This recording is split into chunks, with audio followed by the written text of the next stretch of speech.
They want to do whatever they want and just have a servant. You mentioned the word servant. Work in America. Here it's like don't been dry. Ouch, that hurt. Shit. I got harassed. You did. สวัสดีค่ะ Hey guys, welcome to Tea Time Truth. So today we're gonna spill the tea. Tell the truth. That's right.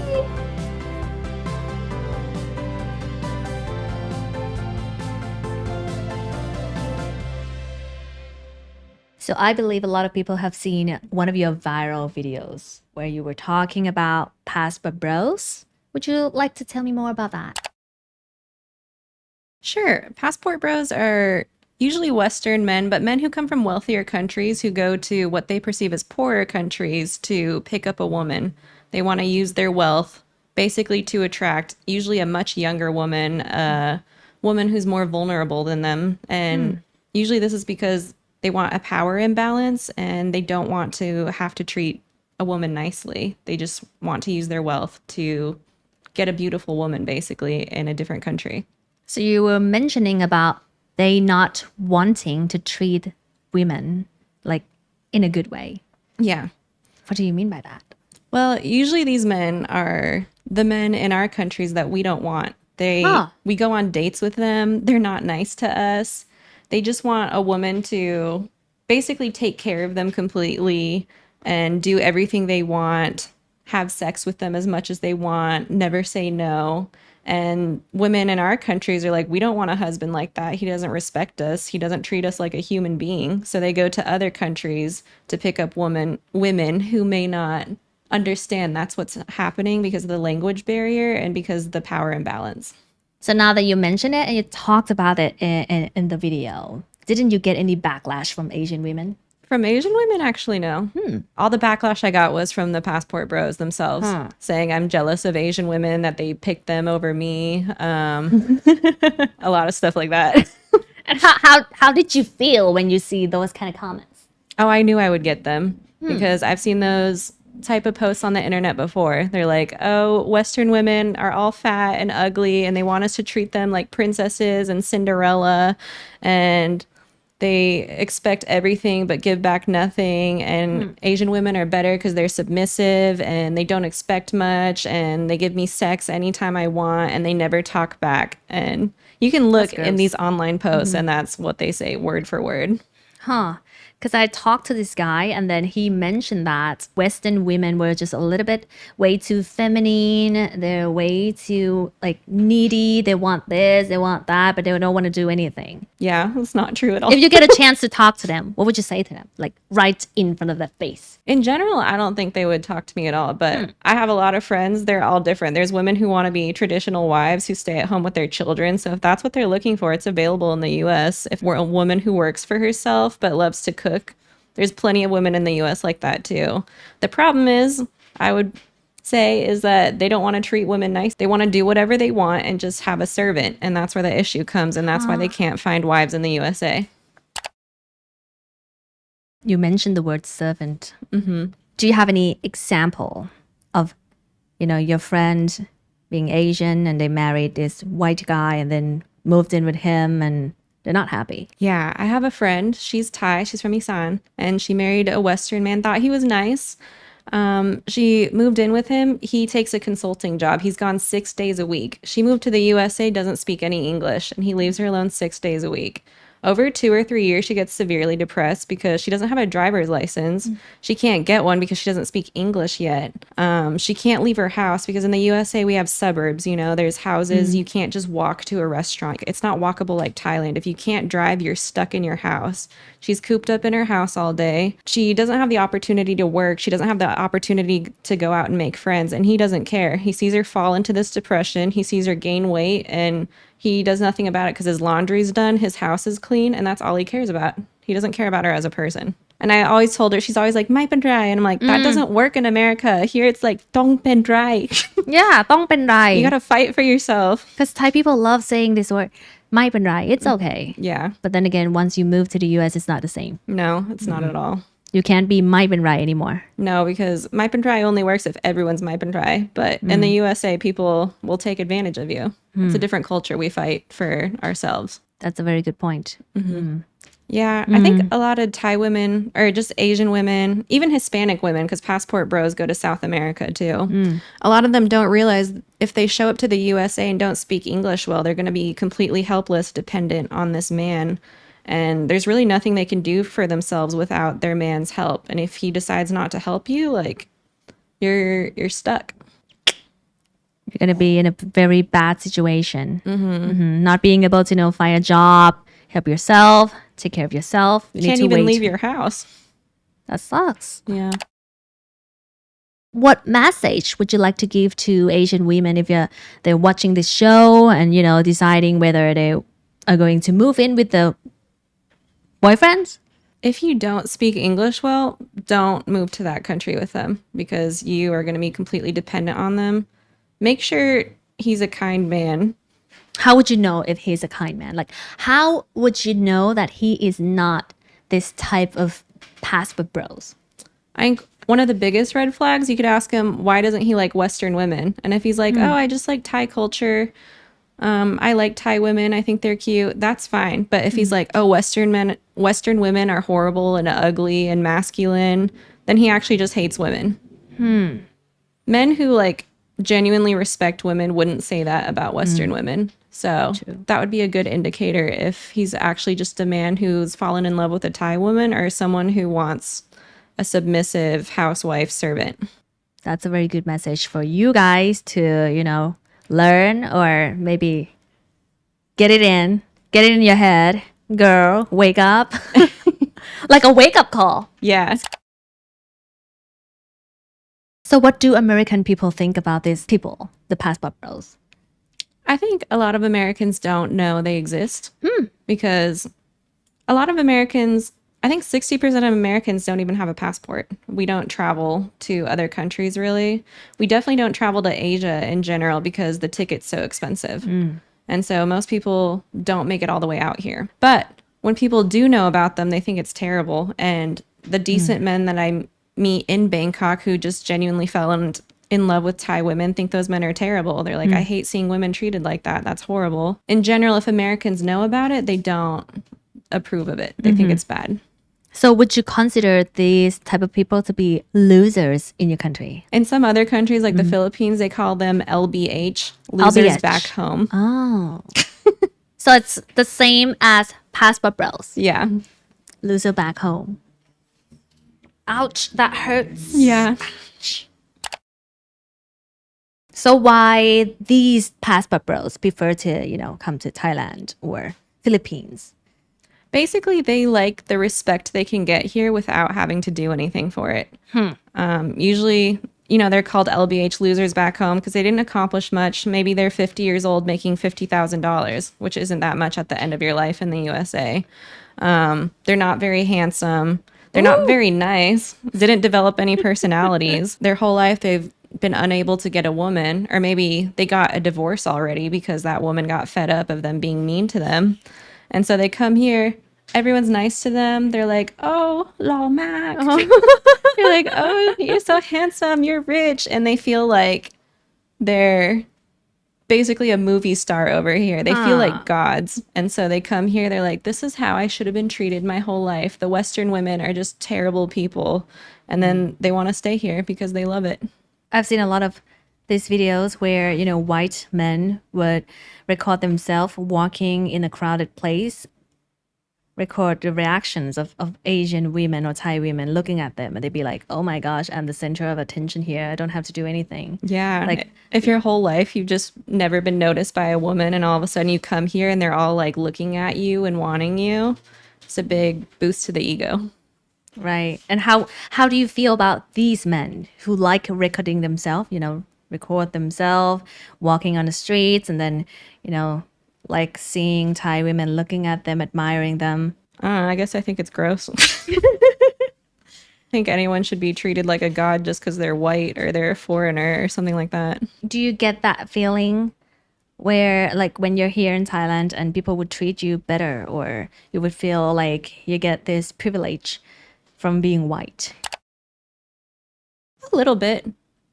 I don't know if privilege from being white, but Thai people do treat foreigners really nicely. Like just for doing the bare minimum. When I first started learning Thai, I'd say "Sawadee ka." Everyone would say "พูด Thai เก่งมาก." Like I only know one word, but they're so encouraging, and it's really sweet and endearing, and why everyone loves Thai people. But when you get here, maybe your ego does get inflated because Thai people are just so nice and encouraging. And yeah, people would tell me I'm beautiful a lot. It also tell me I'm fat a lot, so maybe that balanced out. So when I was living in the US, I was a little bit fatter, like chubbier. And nobody would call me fat. Every time I try to call myself fat in front of my friends, they would be like, and I'm going to slap you if you say that you're fat one more time. I was like, okay, yeah, I'm not fat. Maybe I'm just like, fit, whatever. And then when I came back to Thailand, like the first day I went to school, my friends would call me like a King Kong. Really? That's so Because I was, mean. because, and I wasn't even that fat. Yeah. And that's how it is in Thailand. Like they like to call people fat. So would it considered to be very rude to call people like, oh, fat in the US? Incredibly rude. Someone would fight you. Someone would get really mad. They would yell at you. We're all about like body positivity now. Right. You really can't call anyone fat over there. Considered to be a very bad word. Yeah, very rude. Don't comment on people's bodies in general, I think is the current movement. People are like, if someone lost weight, they could be healthy. Like I know a girl who just got Lyme disease and she lost a ton of weight because she's so sick, and everyone's like, oh, you look amazing. You look so fit. And that makes her feel bad because she's like, I'm actually so sick and I feel so horrible. So now in general in the US, people are like, just don't comment on people's bodies in general. You don't know what they're going through. Even though they look better from losing weight, you're Yeah. not supposed to be like commenting or saying anything. No, unless they bring it up. People in general are like, don't comment on someone's weight loss or weight gain unless they say it's okay. Huh. It's pretty interesting because here in Thailand, we usually would, just bring this topic up once we see someone who actually lost weight. We would bring Yeah. it up like, oh my gosh, you look great. You've lost weight. You're so skinny. I talk to a lot of my American friends here in Thailand, and they would be like, I don't understand why Thai women like to hit me when they're telling me jokes or when they're shy or whenever they feel anything, they would like to hit me. Yeah. I don't think it hurts. I thought it was cute behavior, but I could see it being jarring for some people. But yeah, I like when they hit me. Really? I'm going to do that more often to you. Okay. It felt weird to me, but I was like, oh, it's just not my culture. I can let it go. Another one is my professor would always put his hand on my shoulder when we walked anywhere. We just walk around. His hand's always like this on my shoulder. He'd do it to his other grad students too. And it drove me crazy that someone was always touching my shoulder. I was like, get off me. Would that be called harassing? No. It was like But it's weird. it was like a fatherly touch, And also, I think he's a little unstable. He'll get dizzy. So Oh, right. I think at first I didn't know that, but he just like would always put his hand on someone's shoulder. But even if I'm just sitting there doing my classwork, he would put his hand on my shoulder like, oh, what are you doing? And I was like, I'm constantly getting touched. And as an American, I wasn't used to getting touched. Huh. We have a lot of personal space over there. Right. Because I actually do that like all the time with my friends. I like to touch their shoulder to show that I love them. And do you actually do that with your American friends in the end? I think it depends on friends. I'm not really a touchy person at all. Like I'll give you a hug when I first see you, and then after that, I won't touch you that much. So some girls are touchier, especially I think in Hispanic cultures. But I think a lot of white people, we don't touch each other that much. But again, you said that, in your cultures, they're not very touchy. People don't like to touch each other. But I remember, the first day at school in the US. I was walking in the hallway and then this guy friend came up to me. I never talked to him before. I've seen him, but I've never talked to him. He came all the way and hugged me, like right into it. That's weird. It is? Yeah, that shouldn't have happened. Shit. I got harassed. You did? So you weren't supposed to be doing that with someone you don't know. Yeah, I wouldn't let a random guy hug me I'd never talked to before. That's really weird.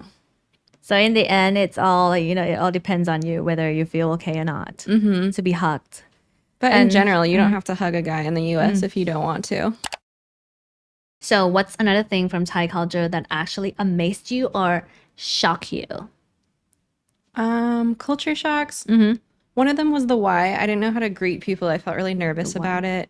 My professor would tell me like, go into the room and say sawadee ka, but like, I just felt awkward doing it. Like maybe they'd think I was an imposter or something. And I knew there was like 3 or 4 different levels to the why. My professor told me I couldn't remember which one was which. I didn't know if I was disrespecting people. So that was all really confusing for me. It made me nervous. Where did you learn about the why? My professor was old school and he was like, you know, and nowadays people only why people that they think have higher status than them, but he was like, in the old culture we why'd everyone. It wasn't like that, but it became that way this way. So he told me I should why everyone, keep the old culture, respect everyone. So I was like, okay, I'll do that. And did you? Yeah, I did. Even with your friends? สวัสดีเพื่อน I think at first I did, yeah. What did they say? They would just sawadee back. They would be like, oh, สวัสดี Charissa, like that. Yeah. They were so cute. Because they would be telling you that, oh, you're not supposed to why me. We're the same age. Well, they couldn't speak English and I couldn't speak Thai yet, so I would just be like, sawadee ka, and they would all sawadee me back. Oh, that is so cute. Yeah. And who told you to stop doing that? No, when I figured it out, once I got better at Thai, I was like, oh, other people aren't whying me, so maybe I'll stop. So, and then you did. Yeah. After 3 months of whying.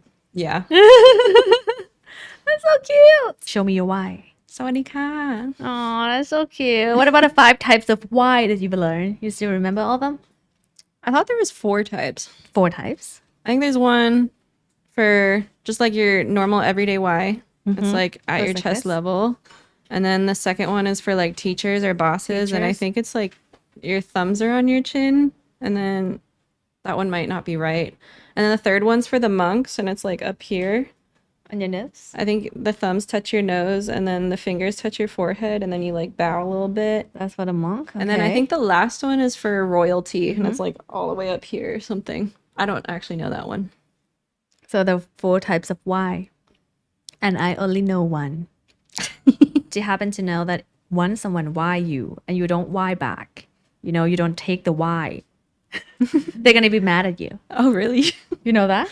No. Because it would be considered to be, you know, disrespectful. What if you have something in your hand? Because a lot of times I'm like carrying a drink and someone whys me and then I'm like, oh, sawadee ka. Did you do that? Yeah. You did that. That would consider to be รับไหว้ Okay. So that's okay. Or you could, oh, สวัสดีค่ะ Okay. You know, bow down a little. Yeah. A lot of times I feel bad because I always have stuff in my hands. People are like, sawadee ka. And I'm like, oh, sawadee ka. Oh, that would be okay. Okay. Because, you know, I would feel offended or, you know, I would feel bad once I why somebody and they would be like, look away from me or didn't even look at my face. Yeah. I would feel bad. And then I would not why them anymore. Oh, okay. Yeah. All right. So I remember last time I talked to you and you were saying that a lot of Thai people would like to take photos for way too long at the very same spot. Like 15 photos, 20 photos at the very same spot. And, you know, in your culture, you don't really do that. Yeah, I became like a full Instagram model when I moved over here because I would go out with my friends and they'd all wear nice outfits and they'd be like, Carissa, do you want us to take photos of you? And I'd be like, okay. And I'd take 1 or 2 and then I'd be like, oh, that's enough. And they'd be like, no, do this pose now. And so I'd start posing and then I'd be like, oh, that's enough because I feel embarrassed. I feel like in America, if someone's taking a pictures with me, I think we feel greng jai. We're like, Really? We're like, so you do have the word greng jai. we don't, but I think we feel it. We're like, oh, we're such an imposition on them. Like, we're taking up their time. They have to take photos of us and they don't want to. And so when I got here and they'd take photos of me for like a full 10 minutes, I didn't know how to act. I was like, I need to stop taking photos. They'd be like, no, you haven't done this pose yet. And I was like, eventually I got into it. I was like, okay, This is good. I got a lot of good photos. my Instagram's going to look amazing. Oh, that's interesting. Because I didn't know that you guys don't really like taking photos. Yeah. Like, is it just you though?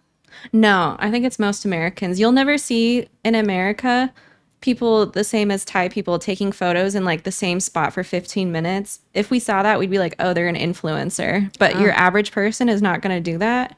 And if you did do that, probably people in the restaurant around you would be making fun of you. Like, Really? wow, look at that influencer over there. She's taking so many photos. So we don't do that in the USA.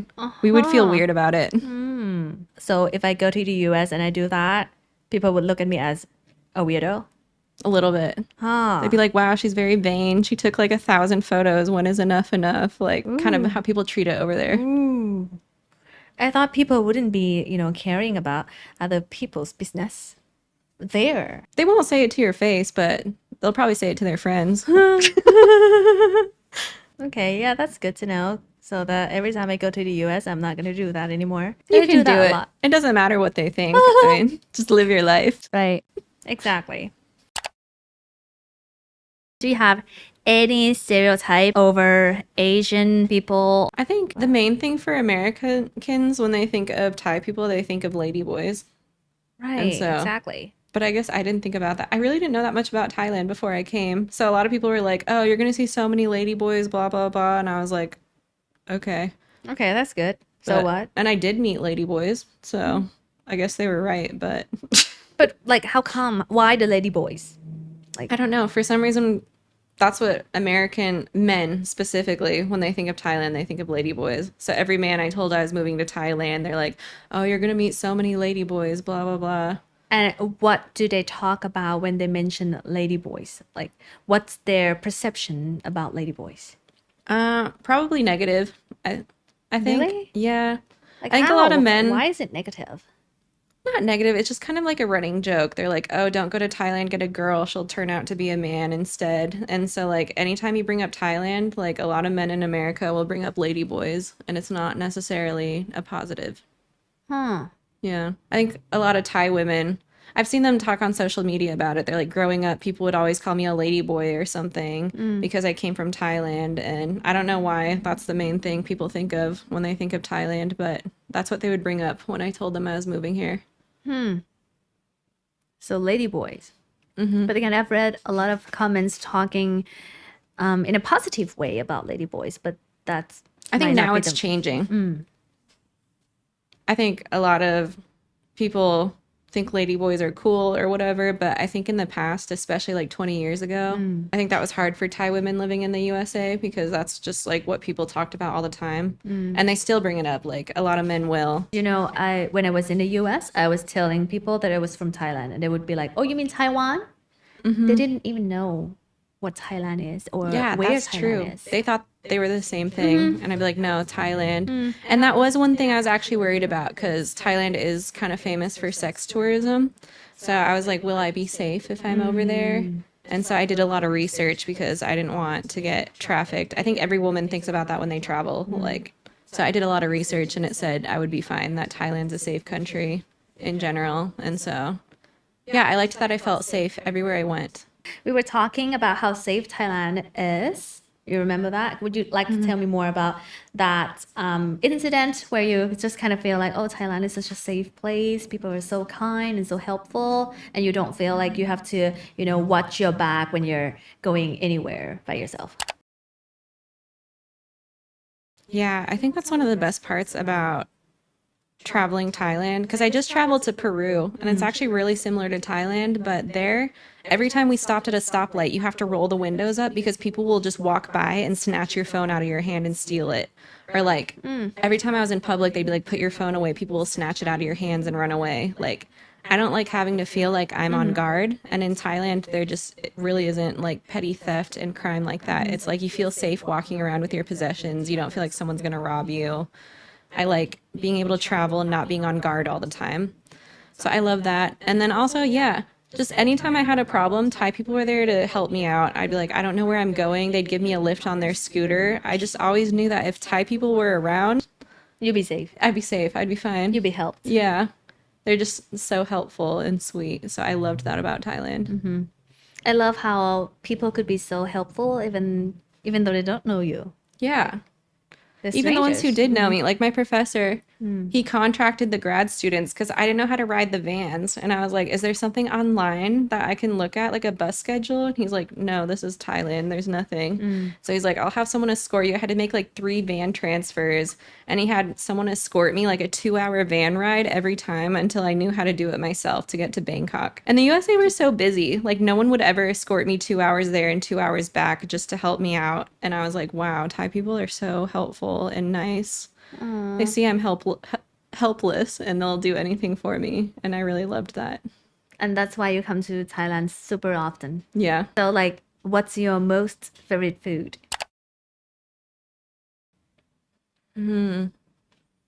Probably. Well, mugata is my favorite, if that counts. I even make it in America. I bought my own mugata pan and I make it for all my Thai friends. Is it the same? Over there, the pork isn't as delicious as in Thailand, so I use a lot of beef. I'll get cuts of steak. I get Wagyu beef. It's kind of expensive, but it's delicious. And chicken. And so, yeah, it's the same, just not the pork, because I don't think the pork is as good. So หมูกระทะ is the best in Thailand. It's my favorite. I love it. Thailand has the best หมูกระทะ It does. I like the sauces. I like the spices. I like hanging out with my friends for like 2 hours while we just grill our own food. Do you think it's weird that Thai people eat all the time and some restaurants won't even close until 5 a.m.? I don't think it's weird. I like it, but I wasn't prepared for it at first. Because when I eat lunch, I'm eating to get full because I don't expect to eat again till dinner. But Thai people, as soon as we finish lunch, they're like, oh, ไปกินขนมหวาน I'm like, what? We just ate. And then after ขนมหวาน, we go get like a sweet drink and we get another dessert. And then we'd snack on something else. And I was like, I need to stop eating till I'm full because I learned that we're always going to keep eating. And do you like it? I think it's cute. I like it. It is. We think about food all the time. Yeah. After we finish breakfast, we would be thinking about lunch. Like, okay, what I'm going to have for lunch, even though you had breakfast. Yeah. Also, Thai people will eat all day, but they'll be like, I haven't eaten anything all day because they didn't have a meal with rice. Like, if you don't eat rice, it doesn't count. Is it true, guys? Talking about lifestyle, or the way we live, except for the food. I think Thai people aren't on a schedule. They have like time blindness. And in the USA, we're always on a schedule. There's like positives and negatives to every culture. I think in the USA, our economy is a lot better because we work really hard. We earn a lot more money over there. But we have a loneliness epidemic in the USA.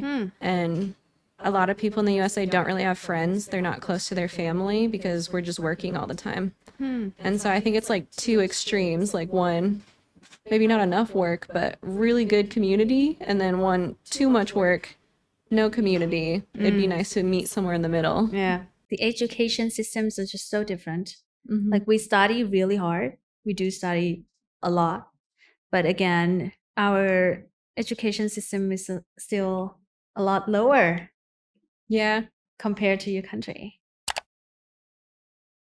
I don't know, lower. I think it's different. I think a lot of Asian cultures are afraid of failure, which is a problem. Americans aren't afraid to fail. We have a very different attitude about it. I mean, some of us are still afraid to fail, but like, it's okay if our idea doesn't work out, or if we open a business and it fails, we'll try again. We have more of this, like, we're going to keep trying until we're successful, where in Thailand, maybe there's more shame around failing. And So that you makes were raised people, that way. yeah. My parents raised me to believe I could do absolutely anything I put my mind to. So I've always believed that. It's very normal for you to make mistakes because you're going to learn from it. Maybe that's why we're so different, because we are afraid of failure. Most of us are afraid to, make mistakes because we feel like people are going to judge us. A lot of Thai people wouldn't, dare to speak English in public because they don't want to be judged. Yeah. I also remember when I was in the class, like in American school, a lot of my friends would, raise their hands and ask questions. And once they got it wrong, got the answers wrong, the teacher would tell them to, to like, keep trying. They're not telling their students to, quit, or they're not judging their students at all. Yeah. That's how it is when I was studying in the US. But back here in Thailand, once I got the answer wrong, hey, Anne, Waddington, didn't you listen to what I just said to you? why did you get the answer wrong? That's like shame on you. Oh, really? That's how it used to be when I was in Thai education system. I'm not sure if it's different now, but that's how we look at mistakes. Yeah. That's why we are so afraid to try something new. Yeah. What about your education system? Like your classes when you're studying in the US? Yeah, mine weren't like that at all. Like teachers would literally say there are no wrong answers. There's no stupid questions. There's no stupid answers because they know even if you have like technically a stupid question, like you'll eventually get a smart question. Like being successful just takes trying enough times. So it's okay if you start off stupid because eventually you're going to get there. The important thing is you tried. So it's very normal here in Thailand when you ask your teachers questions or when you point out something that your teachers were, saying, they'd be like, oh, why are you saying this to me? Like, are you trying to argue with me? I'm your teacher, so you need to sit back and listen to me only. Yeah, that culture was shocking for me because I didn't follow it. You didn't follow it? No. I'm serious about my education, and if I deserve a good grade, I'm going to get the grade I deserve. And I remember one of my professors, she told us, she's like, you don't have to study this because I'm not going to put it on the test. So I marked it off. I didn't study it. And then when we took the test, the question was on there. And I was like mad about it. I was like, she specifically told us this question wouldn't be on the test. So after the test, I told the other people in the class, I was like, she said that wouldn't be on the test, and it was. Like, I'm going to tell her that she said it wouldn't be because we shouldn't be graded on that. And everyone was like, no. Don't tell her that. Like, you can't talk back to a teacher. And I was like, I'm doing it anyways. Like, that's what's fair. That's what's right. And so I went and told her, and I was like, hey, you said this wouldn't be on the test. And it was on the test. And she was shocked. She just, like, laughed. She's like, I could tell it was like a laugh of surprise that I said anything. She's like, you don't need to worry because it'll be weighted on a curve. So that question won't matter anyways. And I'm like, that's not fair for everyone else though, because they also shouldn't be graded on something you said we wouldn't have to study. And so that was interesting for me because I've always been able to talk back to my teachers. If they say something wrong, someone will immediately raise their hand and be like, oh, you said it was this answer, but it's actually this answer. And the professor will be like, oh, you're right. I did make a mistake there. And it's a very open discussion. But here you have a culture where you're not allowed to question authority. Not really. Yeah. Especially when you're kids. Yeah. You're not supposed to be asking anything. You're supposed to be just listening and do what they say. That's why our critical thinking is so low. Because we're not supposed to be thinking at all. We're supposed to be following the rules. Yeah. But it might be different now. I'm just talking about back then when I was still in the education system. Yeah. I mean, I was in it 6 years ago and it was like that. And I was shocked because people were always telling me what I couldn't do. And I was like, I'm going to do it anyways. I'm an adult. Once you start making your own money, the first month of your salary, you need to make sure you give it to your parents. Why? To make sure that you get fortunate. It's like a good start for your life or whatever. Oh. Interesting. The more you give to your parents, the more you will get back. My parents give me money. Not anymore, but before I had a job and stuff. And they would never want me to give them any money. But also in the USA, like the older generation, they have pensions, they have retirement plans, they have stuff like that. So they want to support their kids so they can live on their own. Usually they don't expect you to take care of them when they're old. Except a lot of immigrants, like Asian immigrants, Hispanic immigrants, they still have that culture. But I was never expected to do that. So now that you can speak 2 languages or 3? 3. I believe 3, yes. You know how to speak Thai, you know how to speak English, of course, because you're a native speaker. Which language do you think is harder, Thai or English? I think that Thai is harder to pronounce, but their grammar is easier than English. Right.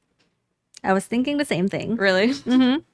Yeah, I think the tones are really hard, especially for a native English speaker. It's hard for us to hear. It's hard for us to speak. Differentiate. Yeah.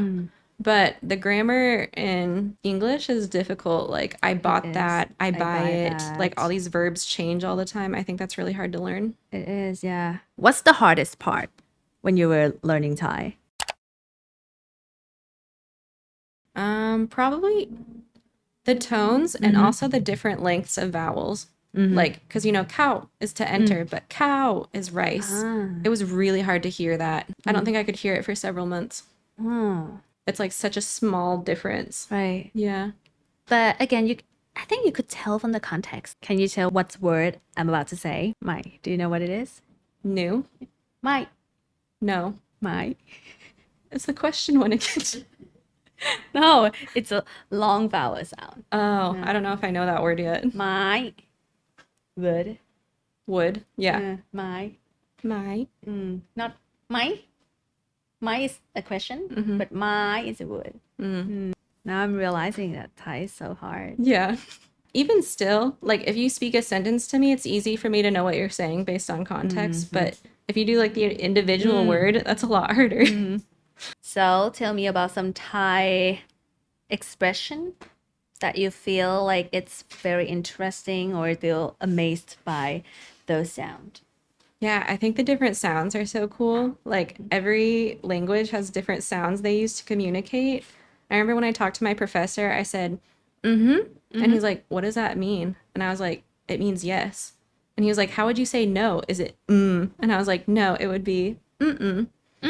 And he's like, oh, really? So Thai has those sounds too that we've never heard of. Like one is like oh, which expresses like shock.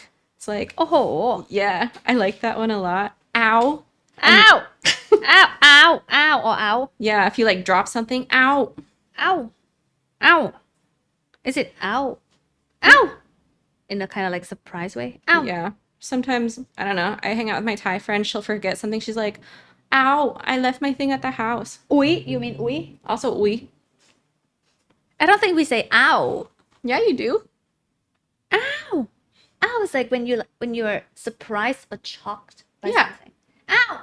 Uh-huh. You told me you were going. Yeah. You're not going at all. Yeah. I like that one. I like we and Ui. oi. Oi. Oi.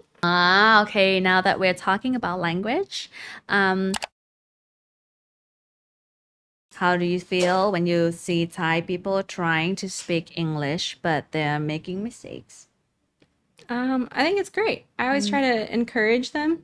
And a lot of times, like, I won't even speak Thai to them because they're trying hard. And yeah, I'm going to try my best to understand them and communicate with them. So you don't feel like it's funny to be listening to some weird English phrases or sound at all? No, I don't think it's, I mean, sometimes it's funny. They'll say something that's like, I think is cute or strikes me a little funny.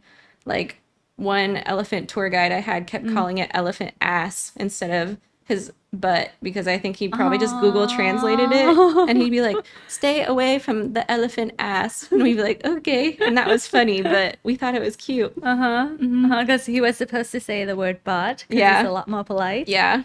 But then again, you feel like, oh, it's funny. You kind of understand where it came from. Yeah, it wasn't intentional and it was cute and struck us funny because usually you wouldn't say that word in that context. So you don't feel like you're about to, like, you don't feel the need to judge them or correct them right away. No, normally we feel, if we can't understand them, we feel bad. We feel like, oh, we're so sorry because we don't speak your language and you're trying to speak ours. And so most people don't feel like, oh, they speak English so bad. We're like, we're so sorry we can't speak Thai. Like, you're doing so good for both of us. So that's the way you look at us. That is so cute. Yeah. I think that if people really get to hear this, they would feel more confident, when they're speaking English. Yeah, they Because most should. of the time, they don't want to speak English because they don't want to be judged. But again, most of the time, they would feel more embarrassed when speaking English in front of Thai people. That's what I heard a lot. Like a lot of my Thai students would be like, when I'm talking to foreigners, I feel a lot more confident because I know that they're not going to judge me. But when I have to speak English in front of my Thai friends or Thai people, I would feel so worried Yeah. because I know that they would judge me. Yeah, I could see that. I think when I was learning Thai, if there was another foreigner who could also speak Thai, I'd feel worried they were going to judge me. Because people get competitive about like who speaks Thai better. But if I'm just speaking to someone who doesn't speak English, it's really easy because we have no other choice. Any messages you want to give to our audience for today's podcast? Sure. For all the Thai women out there, if you're considering marrying a foreign man, one, don't move to his country if you don't speak the language very well because you're going to be at his mercy. Make sure he's a kind man if you're going to move to that country with him. If you're not sure, stay in Thailand, date him there, really get to know him before you move to his country because you don't want to get yourself in an abusive situation. If you're marrying him to make sure for a better life, make sure that he makes enough money to live the lifestyle you want to live. If you're unwilling to move to his country and be poor over there, ask for a salary, do your research, make sure you don't get in a situation and marry a man for something you didn't sign up for. And for the men out there, treat your Thai wives nicely, treat them with respect, and treat them as they deserve to be treated. Woo, that's a lot of tea. I want to know what you guys have stereotyped Americans. What do you think we're like? What do you think we do? What do you think from the movies? Do we measure up to what you think? Let me know in the comments. And we will see you guys in the next episode with our special guest. Don't forget to subscribe. Bye.